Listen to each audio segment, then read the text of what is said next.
అమ్మా నాన్న దగ్గరుండి పెళ్లి చేసి ఉద్యోగం కోసం ఊరు నుండి పంపించారు అని చెప్పారు. సిగ్గులేదు అలా అబద్ధాలు చెప్పడానికి?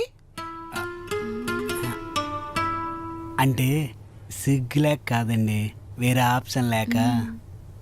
ఇంతకీ మీ నాన్నలాగా నీతో రోజు ఫోన్ మాట్లాడుతున్న దగులుబాజిగాడెవడు? అది నేనేనండి. ఓహో, నీకు అబద్ధాలు చెప్పడమే కాకుండా గొంతులు మార్చి మాట్లాడటం కూడా వచ్చా? పోండి బయటికి.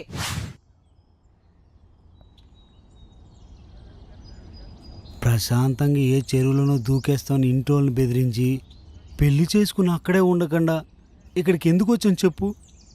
అవును, తిట్టినా కొట్టినా ఎలా అన్నా ఇంట్లో ఒప్పించుకుందాం. మన ఊరు వెళ్ళిపోదాం సంతోష్.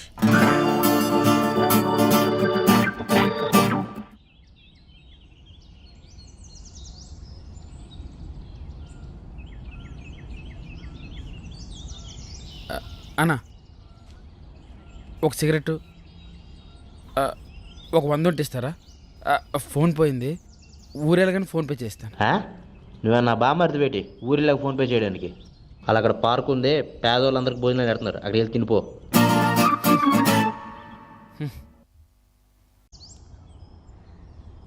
ఇదిగో ఒరే, నువ్వు ఏం వైర్లు బిగించావరా? మెరుపులు వచ్చేస్తున్నాయి ఇక్కడ. ఎవరికి చెప్పొద్దు. ఏ కొట్టే 5వ నెంబర్ పోలే.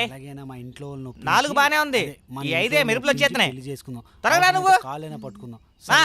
అప్రెంటిస్లను అందుకే పెట్టుకోకూడదు.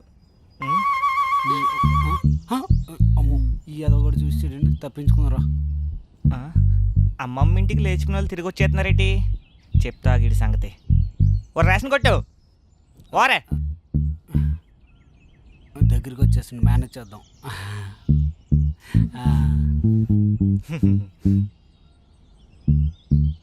అమ్మమ్మ వాళ్ళ ఇంటికి వెళ్తున్న అబద్ధం చెప్పి భలే లేచిపోయారా.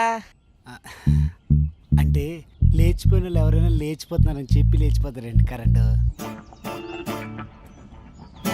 నిజమే. అవును, మరి లేచిన ఎందుకు రిటర్న్ వచ్చేస్తున్నారు?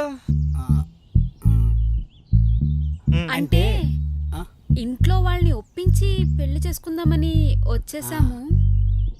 ఓహో, మరి ఒప్పుకుంటారా? పరువు మొత్తం తీసే బదులు మా ప్రాణాలు తీస్తుండాల్సిందేనే. చండాలందరూ. అమ్మా, నేను సంతోషంగా పెళ్లి చేసుకుంటాను. తను తప్ప ఇంకెవరిని చేసుకోను.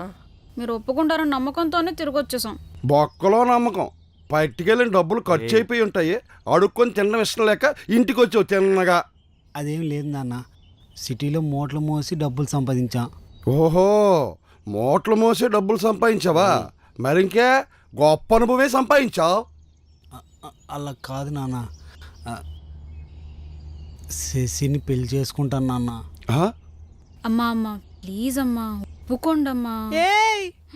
ఏంటే ఒప్పుకునేది? మీ అన్న అసలుకి కోపంగా వెళ్ళాడు. మీరు గాని అటు చేతికి దొరకాలా ముక్కలు ముక్కలుగా నరుకుదా అని ఎతుకుతా ఉంటాడు.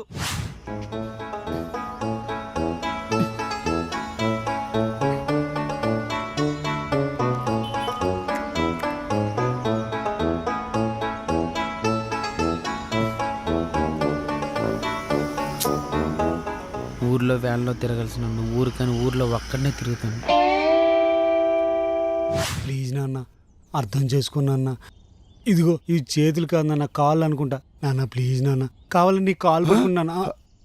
మమ్మల్ని ఇంత బతిమాలే బదులు నువ్వు దారిలోనే పెళ్లి చేసుకుని వచ్చుంటే మమ్మల్ని ఇంత బతిమాలే అవసరం నీకు ఉండేది కాదు కదరా. ఈ లాజిక్ నేనెలా మర్చిపోయాను? ఒరే, ఏంట్రా? నా బండి తాళం ఎక్కడ పెట్టావో చెప్పరా.